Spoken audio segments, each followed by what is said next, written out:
warm summer's evening, standing on the mound. The ballpark's full of cheering crowd. Home team's back in town with all pitches. Good evening, everybody, and welcome to another edition of the Painting Corners Baseball Podcast. I'm your co-host, Johnny C., joined by Aiden Smith, and we got a lot to talk about tonight. Emergency episode. Brendan Donovan to Seattle. Jurrangelo Cinnje, the hot and heavy two-handed thrower, is leaving the M's minors and going to the Cardinals. Lots more to talk about. Eugenio's off to Cincinnati for a nice reunion, and Luis Arias finds a home again.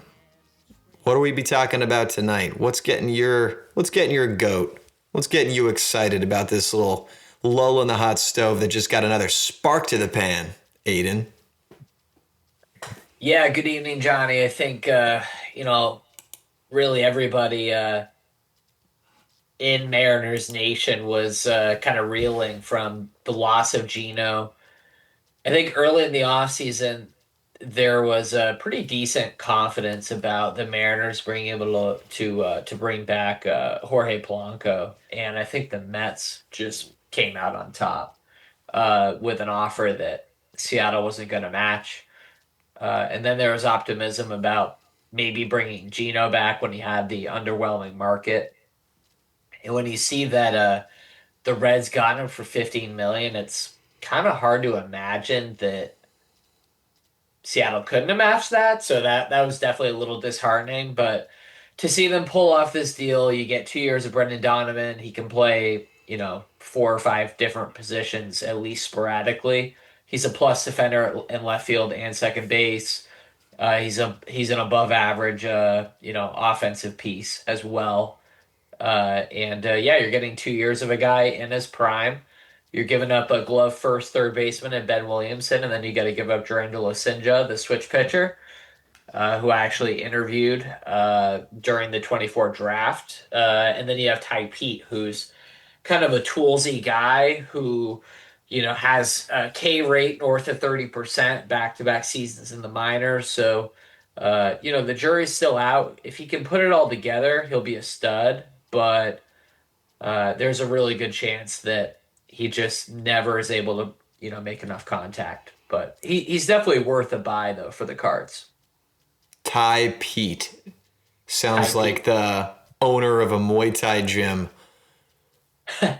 with gigantic Maurice Jones-Drew-esque tree trunk thighs that on the side owns a Mango Lassie stand and a taco truck. I wouldn't want to cross Ty Pete, especially if I were in the streets of Taipei.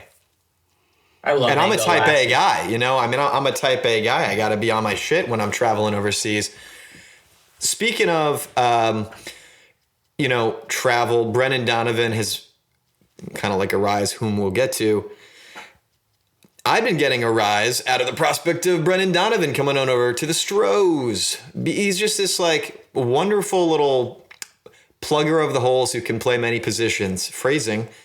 And the OPS is fantastic. It's almost touching 800 4 years in a row here. My main question, what's the control they get? Because if you're giving up Jurrangelo, that's a big deal. Yeah, so you're getting 2 years of Brendan Donovan. You're getting the full years of control on the other side of the deal because no one else has made their major league debut. Well, with the exception of Williamson going to Tampa Bay. But Williamson was a rookie last year, so you should be getting 5 years of him. It's a decent move for Tampa Bay to inject themselves into this deal. You're getting a guy who can probably be, an 80 to 90% of, league offense and plays premium defense at third base. And you're giving up a guy who's probably top 50 in your minor league system, something like that. And Ledbetter, who, he has good raw power. That's kind of his plus tool. He signed for $1.3 million on Mississippi State, second round pick, 2023. But again, another contact issue where he might just never make enough contact for the big leagues. But we'll see. Donovan doesn't strike out a lot, which is cool. And last year he batted .287. I think he was an all-star. Yes, all-star. Finished third in the Rookie of the Year voting in 22. So, Yeah. yes, young, 2 years of control. Now, you're the resident Mariners fan. So, when you, similar to what we talked about in the previous weeks with the Mets, this like hasty, we missed out on our guy. Quick, go get Bo Bichette. Quick, do this, do that. Do you see that this is enough to overcome the loss of Polo and Geno? Jorge Polanco and Jurrangelo Suarez for our non-Mariners fans listeners. Overall, I mean, it might not be quite enough, but it's all that Seattle's going to do. I mean, I'd still probably give them a C for this offseason. I mean, they really should have done more after being, what was it, like 5 or 6 outs from the World Series? I mean, uh, I don't think bringing back Naylor and adding Donovan is quite enough, but they're in a way better position than they were 24 hours ago. That's for sure. I mean, probably would have given them like a C minus or a D plus before this trade. So now they're in C plus territory. Donovan probably replaces Geno from a value standpoint, roughly, and you're getting 2 years of him. He's not as expensive as Geno would be on the open market, obviously. Donovan's only making 5.8 million this upcoming season. He'll make more for ARB3, but he's still cheaper than an open market buy. But Polanco is offense that was never really replaced, throughout this winter for Seattle. Little interesting note here. In 25, before the trade back to Seattle for Geno, he struck out 117 times in 437 plate appearances. In 220 plate appearances with Seattle, let's say half, he struck out 79 times, which is a little bit more than half. And that was the eye test that I got when he came back to Washington State, that he had always been haunted by being pretty K-heavy. And I'd see him play in the AL West in a Mariners uniform, and that was the talk of the town. A guy with some power, pretty good at third, really awesome sideburns, very clean cut, love the hairdo, wonderful man bun, but dude strikes out a lot. Then he comes back to Seattle after hitting bombs in the desert, and it's like, oh, you're just back to being a strikeout guy. Did the Mariners factor that into their calculus, or not so much? They just considered it a wash last year? I would say that the strikeouts are a concern for this front office. I mean, if you remember a couple of years ago when they initially let Geno go and traded him to Arizona the same year that Kelenic was traded to Atlanta, they offloaded multiple high K rate guys. The only truly high K player, I guess, that they maintained or retained at that point in time was Julio, who's your star player, of course. And so they did try to shed, anyone who is near 30% K rate. And in fact, they also let Teoscar walk. So that was that was the same year.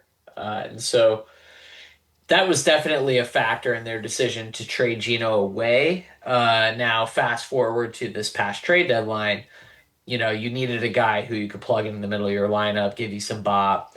But as he did have his big moments in the playoffs. He had a 255 OBP for Seattle after the trade, 35.9% K rate. Obviously, it's way too high. He only hit 189 in the regular season.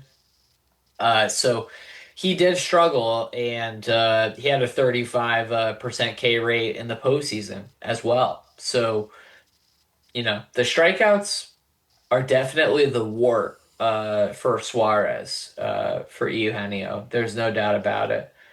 That being said, how many guys have legit 40-plus homer power? Now he's going to the number one homer park in the league. Now, I like this for the Cardinals fans out there, because Chaim Bloom, he may have gotten a bit of a bad rap in Boston, right? And he goes over to the Cardinals. Chaim Bloom? Yeah. Chaim Bloom, okay. Chaim, there we go. I got it. I think the C is silent. Oh, Mr. Pronunciation and no TV as a kid is back, everybody, in full force. He's actually been sharpening up his pronunciation skills. Phonetics with Aiden. I've butchered a couple, so. It's our new segment. Yeah. I love it. So I just want to say for the Cardinals fans, I one of my best friends is a huge Cardinals fan, and he's been hurting. His main gripe is their front office is just obsessed with drafting outfielder after outfielder and then selling them and shipping them off before they have any chance to bloom. Like and here Randy, Garcia. Yeah, totally. Randy, Garcia, all good examples. And now here comes Chaim Bloom, who goes and gets himself an ambidextrous arm from The Hague, no less. 22-year-old Jurrangelo. And the jury is still out, but he'll be singeing us with hot fire thrown from both hands in no time. A veritable Prometheus who won't be plucked out by the crows. We'll see. We'll keep a close eye on him. But I like Jurrangelo as a new direction for the Cardinals. We're going to go for pitchers with youth. And he's 91 in the MLB pipeline, which you can't sneeze at. Yeah, I mean, I think pretty much any outcome would be better than that of Prometheus. But poor guy, you know. The bar is on the floor, you know, when Prometheus really is being talked about. I mean, honestly, you know, even if Cinnje just got blasted this year, it would still be better than Prometheus' situation. But yeah, I think, you know, Cinnje's better from the right side from a repertoire arsenal standpoint, as well as the pop on the fastball. Wow. I think that there's a decent chance that St. Louis just has him focus on throwing from the right side, so it'll be interesting to see how they handle that. But at the same time, I mean, you know, maybe you do want to, you know, maintain that flexibility. I mean, you know, it was tempting to have Shohei, you know, focus on pitching initially when he came over to the Angels. And, you know, they were the team that offered to keep him as a two-way player. And we all know how that worked out. So, and you know, I don't know if you remember that in real time, Johnny, but everyone thought that the Angels were crazy for letting him do that. You know, I was going to say, there's something to be said for guys with these gimmick-esque skills because they could devolve or stagnate at the level of a Savannah banana. It's a spectacle to see. Look at the guy who can throw with both arms. And it says a lot about a man's fortitude to get this far in professional baseball, doing something that could be ostensibly gimmicky, and to persist and develop it, get good. And he's a natural lefty who is better as a righty, which I like. That says a lot, rather than a natural righty who's better as a righty but wants to keep the gimmick going just to say he can throw from the left side, right? No, he's a natural southpaw. That I think that's really cool, and it says a lot about Jurrangelo not washing out as a prospect, but having this mental fortitude that can get past the point of gimmick and get under the brightest lights and deliver.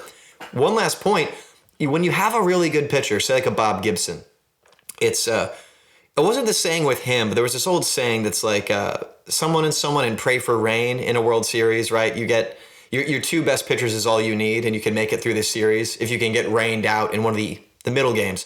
Well, with Jurrangelo in a World Series, do you go back to back and it's just a matter of his cardiovascular conditioning if the elbows aren't taxed?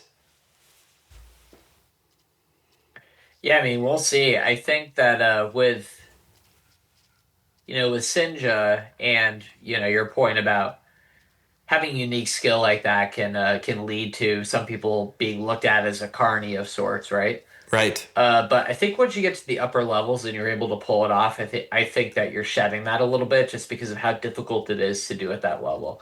So exactly. Yeah. Even double A, right? Once you're in double A and you're doing both, that's pretty cool to me. Oh, totally. To his credit. Yeah. To his fortitude's credit, his skills credit, I think Jurrangelo could be the real deal because he's gotten this far and broken past level of Carney. Exactly. And, you know, his old man was a pro ball player in the Netherlands, actually. So he knows the grind of professional baseball. And he knows the career through the lens of someone who wasn't a star in the major leagues necessarily, you know. So I think he understands the love of the game that's necessary to get to the highest level. Yeah, we'll see how he rocks. I mean, the biggest thing that could hold him back, aside from health being the obvious, ever-present risk for pitching is command. So, right now his command's at 30 on the scouting scale, and 4.24 per nine this past year. Walks, 11.1 walk rate. So that's a little high, which definitely gives him a little bit of reliever risk. But at the same time, if he does become a reliever, it probably is going to be more feasible for him to throw from both sides, right? Coming out of the So, bullpen, mid yeah, I mean, let's say batter, could you do that? well, yeah, I mean, let's say he does move to the bullpen, right? And you're facing, Yeah, um, totally. It's yeah, Schwarber and Harper in the same inning, for totally example. right. And then you're facing Matt Chapman and Devers, you know, in a different game. So I mean, it just depends Yeah, you just go down an on who you're abstraction going level up with the against. gimmick instead of I will tire less with both arms available. It will be I will ruin your lineup planning with my both arms available. Yeah, Yeah, I that's mean, cool. if you're facing Devers, Willie, Chapman, right? That's Devers is the lefty, but then you have two righties versus the Phillies. Just that example they were using there. If you're going Schwarber, Harper, Bohm, you got two lefties. So and Bohm obviously is the least scary of the three. So, there certainly could be matchup advantages there. It'll be interesting to see. But yeah, Donovan does make the Mariners better. And I think Ty Pete is a nice home run shot for the Cards along with Cinnje. Let's talk about that White Sox salary dump that the Red Sox pulled off with Yeah, Jordan Jordan Hicks. Hicks. Wasn't he a giant at one point? And then they were like talking about how they're going to make his two He seam was. pop. Yeah, yeah. He pitched this one game early last season against the Stros, and I watched him just dominate. He was throwing 98-mile-an-hour fastballs. I remember researching him a little bit after the game. I was going to write a piece on him, and his like fastball velo had ticked up like 6 miles an hour in the span of a year. And I was like, who is this cat? Goes to the Red Yep. Sox, comes to the White Sox, can't figure out what Sox color he likes. What do you think about this deal? Are they making moves after losing Luis Robert Jr.? Like, what's going on in the South Side? We're getting a guy, David Sandlin, who a lot of scouts like, and I think he's 25 now, but he's got some pretty nice stats in the upper levels of the minors with Boston. And Hicks gives them a little bit of stability, gives them another option for the rotation after he was converted from the bullpen. And they're really not giving up much. I mean, I know they're giving up, the prospect, but the Red Sox are also sending 8 million out, so 8 million cash to help cover that 24 million owed. But the White Sox pitching staff definitely gets better here. And don't forget, they just signed Austin Hayes to Yep. help the lineup out with Moon there. And then they also brought in Sir Sir Anthony Anthony. Dominguez, That's right. The knight himself, the knight of the who will round be table. closing on that 2-year, $20 million deal. He'll be pitching in the ninth. Good for him. I remember when he was a Philly. Those are good times. He's gonna I get think his shot. good for the White Sox. Is this moving the needle for them? We've talked about this a little bit. And they do have a couple pitching prospects coming on up. And they were the one to get Murakami. So who are we to say, stranger things have happened? Yeah, they have a couple big lefties coming up in the system. They definitely do have some pitching talent. They also graduated Colson Montgomery, Kyle Teal, Chase Meadroth, and some of these other guys from the position player side through the system this past season. So the core is kind of already up, with the exception of a few of those arms. And Hagen Smith is the one I've been watching for big time then you since got his. Schultz as well. That's Yep. right. Yep. Noah Schultz and Hagen Smith are the two to watch for, though I've been a bit concerned about Hagen's scouting report with some injury stuff and taking a couple steps back, but we'll see. Looking forward to good pitching prospects, especially an ex-Razorback. Shout out Fayetteville, Arkansas. So, one move that I have loved to see was Luis Ariz get that 1 year, 12 million guaranteed. He gets to play second base like he had prioritized. What do you think about that move for Buster Posey and the in the Giants, Johnny?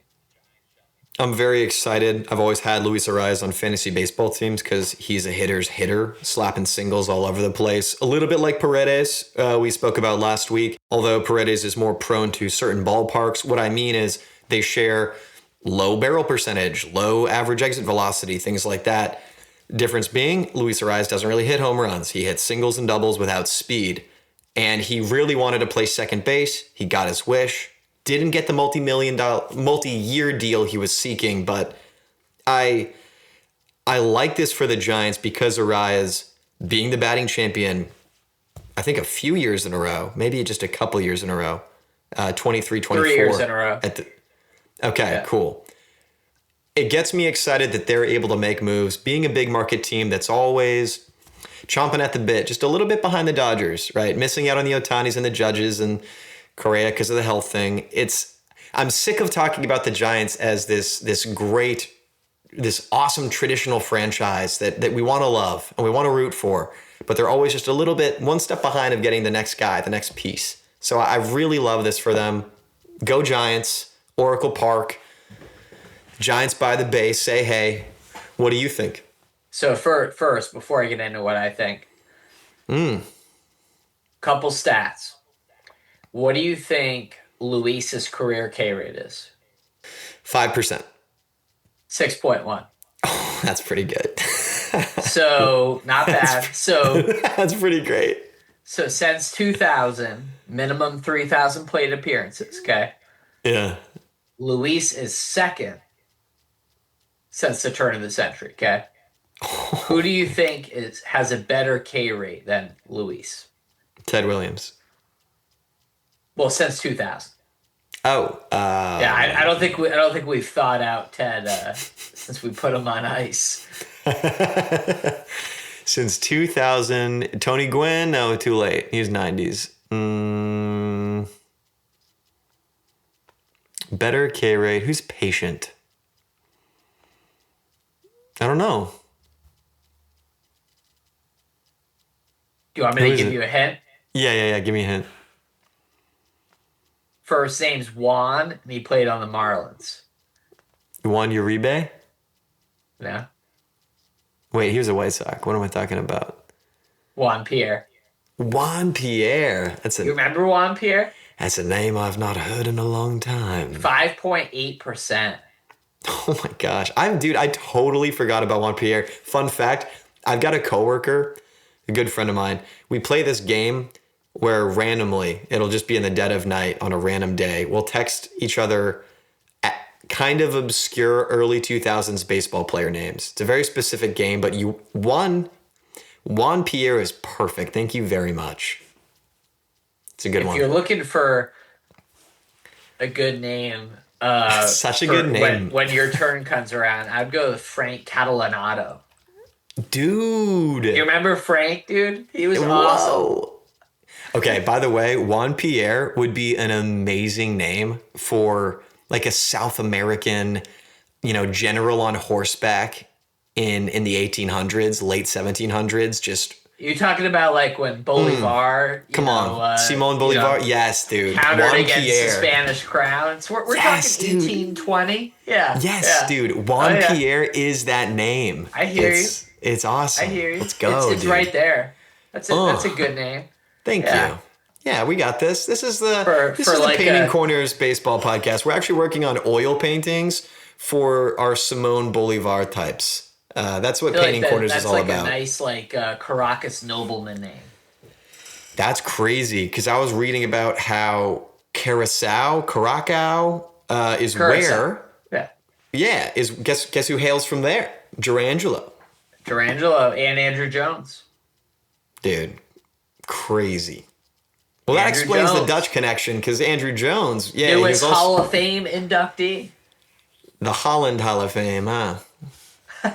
I like that. Yeah, me too. Yeah, well, we can thank the Dutch for corporations and tulips and nutmeg and blunt wrappers, facilitating nutmeg, I guess, rather. And windmills and clogs and market garden, Monty's ploy to get into the interior. Are clogs from the Dutch? Well, We don't need to cover that. We don't, do we? We should. We should have a segment. But let's move on. Luis Arraez, you said you were going to do a little fun game.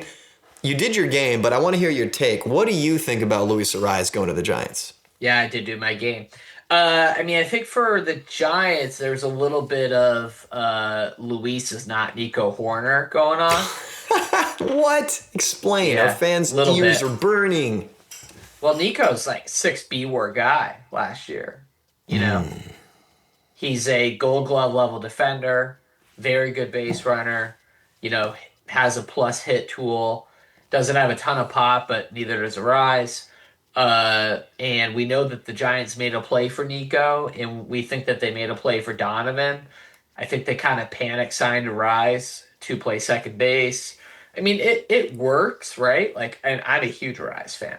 You know that. But wow, the deep cuts coming out. It does set the defense back. I can't lie.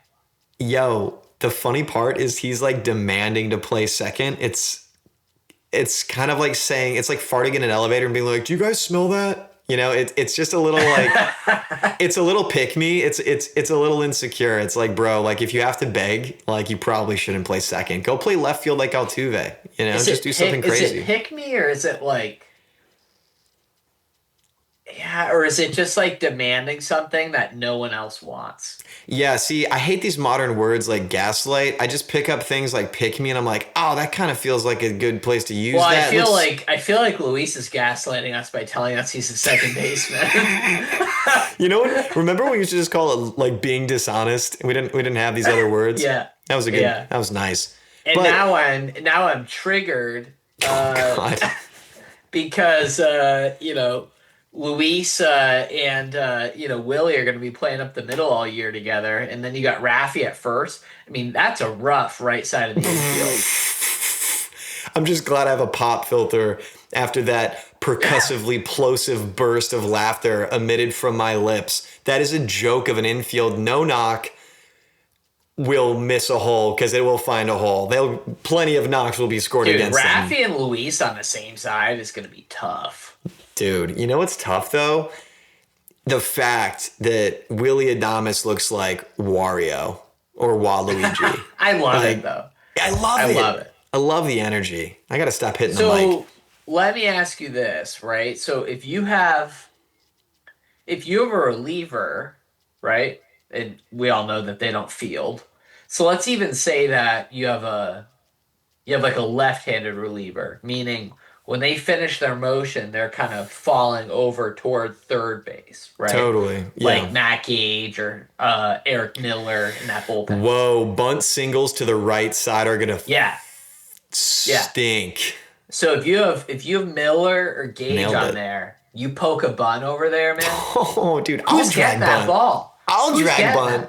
Let's go. So who is fielding that? Okay. You know?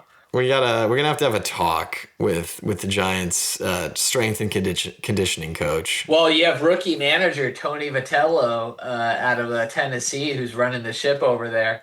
How does a rookie skipper handle that situation? You see here, Christopher. Tony Vitello better have a lot of vitality because he's gonna be yelling at these vets like Louise and Devers. And that's the thing about Raffy and Arraez is I just don't know if they're going to like their poor defense isn't going to be that coachable to a rookie manager when they're the vets they are, especially with Raffy's, let's kindly say, personality disagreeableness in Boston. Well, there's rumors that Arraez has some of that too. Nah, no shit. Bro's begging to play a position. Remember when I started this segment as I'm stoked for the Giants, they got Arraez, good for them, and here we are. I've just 180'd to look, it's not that I'm impressionable, listeners. It's just that Aiden is very convincing, okay? And has all the facts. I'm operating with a limited view of the full facts. I mean, hey, like I said, I will love seeing him at the top of the lineup. I want to see him get a fourth batting title. I'm just, I'm merely pointing out. I'm just watching what I'm seeing. Bunts on the right side, it's going to be tough. But I love that 3.1 K rate last year. Wow. Wow, way to Love end on a that. compliment sandwich. Good for you, man. Just what's it like being you? Should I'm we leaving, but I'm landing the plane. Let's go to Falvey real quick because you got a lot of notes on this. I'll do the thing and then you do the color guy bit because you know more about Falvey. So the Twins, right? Very stunning here. They part ways with their longtime president of baseball ops, Derek Falvey. GM Jeremy Zoll, is going to go play that role now. Why? What's so shocking and big about this to you? Why is this a big story? Well, it appears that Falvey has fallen out of favor. Whoa! Look at you. And A volley.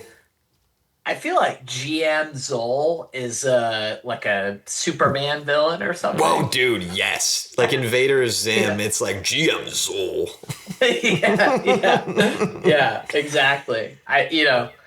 I feel like he's like the head of the crime syndicate in Gotham. Are you LARPing right now as a kid that grew up with TV and watched like superhero cartoons? Because we know you That's you actually didn't. my favorite thing to LARP. But We're falling apart. Let's land this. So so why does Falvey matter? What's going on? well, Falvey matters because he built the team up. They did have the year where they won, over 100 games. And the whole thing just kind of broke down, right? You had some things not go your way in the pitching side. Obviously, they extended Buxton, and he couldn't stay healthy. And Scheduled tweet. Yeah, pretty much. It feels like when more than an if as far as Buxton ending up on the aisle at some point over a season. I mean, Right. obviously, we'd love to see a full healthy season from him. But if you remember, like Rocco Baldelli came in, I think after coming into 2019 was when Baldelli took over for Paul Molitor. They won 101 games. That was one of Falvey's first seasons running the club. I think that was his third season running the club, and they just haven't really been able to, continue that success. They did fine on the COVID run, and then they just nosedived. And again, I mean, a lot of it's injuries, but a lot of it is not going full throttle when maybe you needed to. You had big years from Jorge Polanco. You had big years from Buxton when he was healthy. You did have some pitching. You had Jose Barrios in his prime. You had Michael Pineda, guys like that. You had Bailey Ober coming up. Eventually you have Joe Ryan coming up as well. And they were just never really able to really get enough out of it and, win the AL Central. Windows are usually not as long as people think they are. And Houston. actually, ironically, Arise was part of this. Arise was part of this story for Falvey. Because Arise won his first batting title under Falvey. And then I think he got flipped to the Marlins after that. But, 2023, they had a little thing going on, by the way. They didn't totally nosedive because I know the Stros played them in the DS in 23. Yeah, they were fine, but, they won 87 games. They lost to Houston, right? Yes. Yeah. Didn't get swept, at least. But, so, they went for Joey Gallo, flopped. They went for Michael Taylor, kind of a flop. Carlos Correa, he failed those two physicals for other teams. Twins bring him in. Didn't go great. Then they eat this money so that Correa's playing at discount in Houston. I mean, the whole thing was a mess. That was bad. A mess. That was bad for them. I'm very happy. Well, very happy. I don't think it's a coincidence that, and if you remember this, that was our lowest graded trade for all of the entire trade deadline this past year. I gave that the lowest grade. There's been a couple trades in Houston that have been the reason behind the sustained run, and they were both weird fleeces. Here's three of them. Sorry, not both. There's three of them. One, Yordan Alvarez from the Dodgers. 2. I thought you were going to say Jeff Bagwell. Garrett Cole from the Pirates. Number 3, Carlos Correa from the Mets. I meant sustained run as in actually winning World Series championships. Right. Yeah. So I'll give you another one the other way. Willie Abreu to the Red Sox. Brother. Christian Vasquez caught the no-no in Philly that reset the tone and got them the ship. Just going to say that. And it felt great that day, but it's still tough to lose Gold Glove right fielder, Rookie of the Year candidate. You know what, though? Cam Smith was runner-up Gold Glove, kind of Rookie of the Year candidate a little bit. His .238 batting average, man. Yeah, okay. Hey, let me cope, okay? This is my time to cope. I think the only people that thought Cam Smith could win the Rookie of the Year were sitting in Dyken Park all year. Yeah, that's me. That's Probably right. about it. That's right. Speaking of, it'll be fun getting to cover the Bruce Bolt College Baseball Classic on behalf of Painting Corners in Dyken Park at the end of February. Yes, just sir. announced today. Very excited. Yes, sir. So anyway, long story short, getting back to this. Yes, they won the division in 2023, but overall the body of work wasn't really there post-COVID. And they did have the talent, and they just never really went on the big run. They lost a wild card series in 2020 and then to Houston, and then they lost again to Houston when they won the Central in 2023. Yep. And they never made that deep run. And then this past year, you trade 40% of your roster at the trade deadline. They got some good returns, but that team's going to be kind of in the middle where it's like you do still have some talented players on that roster. You still have Byron Buxton. You still have Joe Ryan. And the AL Central is weak enough where I think they're kind of like, oh, can we compete? And they're in this weird gray area of whether or not they should push their chips in. Because they have Luke Keyshaw now up. They have Royce Lewis up. They have Matt Wallner. You got multiple infielders coming up like Brooks Lee. I know Brooks Lee didn't have a great start to he gets a pass. To his career, but he gets a pass. But he had his lumps. He'll be fine. He's still talented. But you still have Pablo Lopez, for example, who's got a couple years of team control. You still have Dr. Pablo. That's right. Yeah. Yeah, and they just totally gutted that bullpen. Varland's gone. Duran's gone. Jax is gone. Yeah, it sucks. Yeah, so the bullpen's going to be a rough watch, but it's still a reasonably talented team. But it makes you wonder, did they really need to trade away Duran? I don't know. I have a buddy who says this thing where I was doing a construction project with him on the shed I'm sitting in, and he goes, I ask a question, I'm like, hey, if this wood doesn't reach the corner, do you think that's okay? And he goes, if that thing doesn't reach the corner, that's not the problem. And I'm like, damn, that's a really good way to say that. It's like you messed up earlier on in the build. And this Falvey thing makes me think of that it stinks like the Pirates a little bit. Now, they've made some moves this offseason, so I can't really yell at them. And the White Sox have made some moves, as we covered earlier in the episode. I can't yell at them. But it kind of has a stink to it of a ball club that doesn't invest in their fan base. They're just getting by. They're just getting by. It starts with the ownership. And I worry that Falvey's a rolling head. Pirates haven't won the division in 30 years.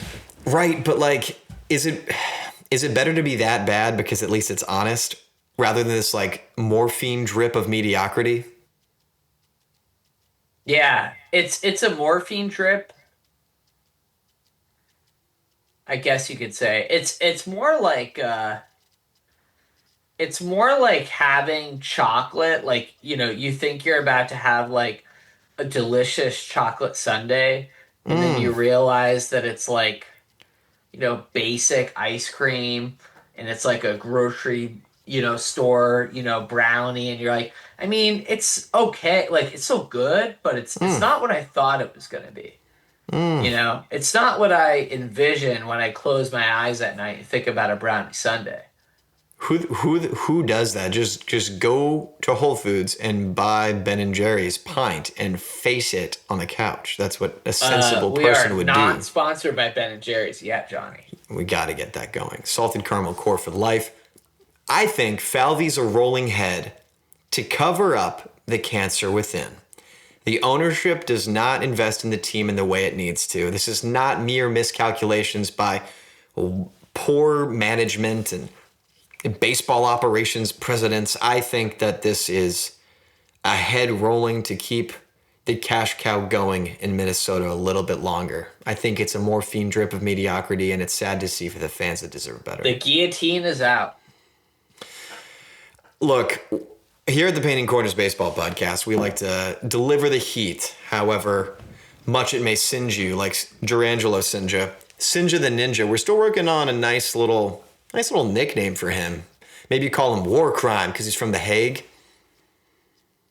I feel like there's got to be some sort of play on the two throwing arms.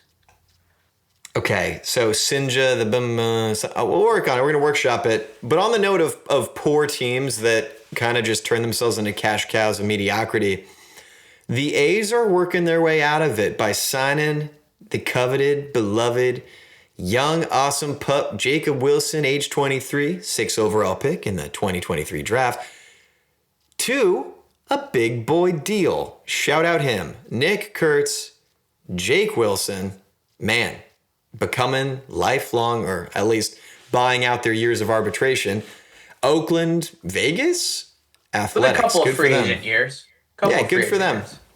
Good for them. Good for the A's. I'm happy to see it. So, second in the AL Rookie of the Year voting, Jacob Wilson, right behind his not corner mate, but across the diamond buddy. What did he hit? 311 last year. 311. That's right. Look at you. Yeah.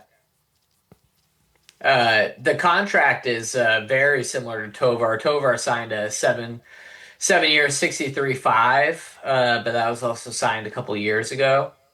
Wilson's got 770, right? So pretty similar deal. Tovar's a different profile over in Colorado. He's glove first guy. Wilson is, below average shortstop. He'll probably have to move at some point. I don't really foresee him staying at short, but maybe. I mean, sometimes these guys find a way to improve. If you remember when Bobby Witt came up, his first year was rough defensively. And he just, Bobby Witt, not everybody's Bobby Witt, but, Isn't that cool to say?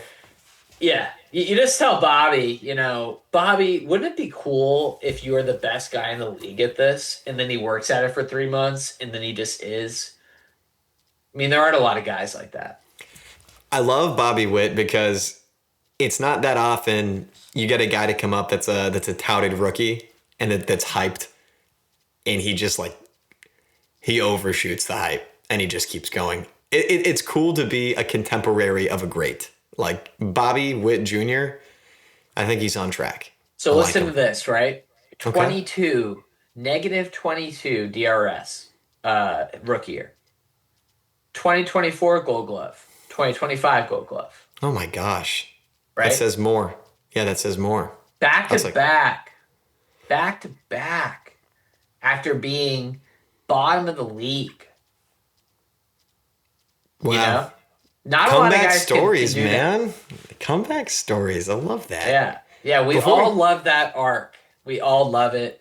He led the league in triples in his sophomore season, led the league in hits and batting average in 24, led the league in doubles in 25. He's leading the league in everything over his career at some point, hopefully. I'd like to see him get a home run title at some point, Bobby. I'd like to see him hit 40 boppers one season. That'd be awesome. Did you know that he's in the 100th percentile for last year in fielding outs above average and sprint speed? Knew the sprint speed for sure. Outs above average, dude. 100th percentile. Yeah, I believe it. He's funny. He's awesome. He's amazing. Even if he was a Ben Williamson type bat, let's say, like an 80 to 90 WRC plus, OPS plus guy, he'd still be a really good baseball player. Like he'd still be a 2.5 WAR guy just because of the glove and the base running. He might even be 3, but because he is a 290, 295 hitter with some pop, he's a 7 to 8 WAR guy, and he's got to get an MVP at some point. But so does Julio. I feel like him and Julio are going to have a thing just going back and forth for the MVPs. It's kind of weird with Witt, though. He did have a bit of a step back last year. Like 23-24, he hits over 30 home runs. And, his OPS is solid. 24 was obviously the best year, like 32 bombs. Well, it's hard not to have a step back from that season. I mean, that's really an MVP season. It's just Aaron Judge is around. Yeah, it's... Fair enough. Oh, you know what it is? I was looking at his 23 versus 25 season, and for some reason my eye was like, wow, how is 23 better than 2025 for him? But it wasn't. It just it's not. Especially when you factor in the defense.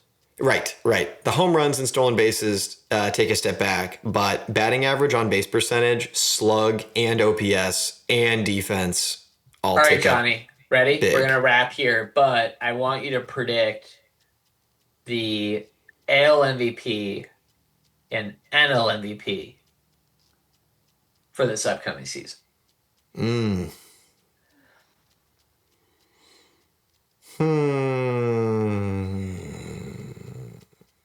Bobby Witt Jr. I like Shohei it. Ohtani. Man, it's tough. It's tough to go against Shohei, right? I mean, if he's healthy even 5 months out of the year, it's hard to pick anybody else, isn't it? So just give us the interesting one, right? Because, I mean, Shohei is very interesting I got to give you a second arc, right? I got to give you another arc. I can't go Shohei. I'm going to say Tatis Jr. stays healthy, has a huge comeback. Now, you remember I wrote an article a couple of years ago before you were officially in the PC club, Johnny, about how Tatis Jr. Became a star, not a superstar after the PED suspension. But right. I do like Tatis Jr. I'm rooting for him. I think he can win an MVP this year. And for the American League, I'm going to go with Julio. Wow. What? J-Rod. Yep. Okay. J-Rod. Okay. Good for you. Yeah, just take some guys some time to figure it out. Over here at Painting Corners, that's going to do it for us. We're heading out of the studio right now. We're tired. It's a Monday night. Glad to be with you, bringing the hot takes and the hot updates fresh off the baseball press. Brendan Donovan is going to be a Mariner. Follow us on all of our hot takes at painting-corners.com, and we're all over the social media. Blue Sky, Threads, X, Instagram, Facebook, LinkedIn. And be sure to check out our guest appearance articles coming out at painting-corners.com in our guest writer section, and reach out to Ryan at painting-corners.com if you would like to become a guest writer for your favorite team. We'll be featuring on some podcasts at the end of the week this Friday. Keep an eye out for that. And making moves for the Baseball College Classic coming to Houston at the end of February. So Painting Corners out there making moves. Be sure to like and subscribe here on Spotify or Apple Music, wherever you listen to your podcast. It's been great to be with you tonight. Everybody, safe travels. We're out.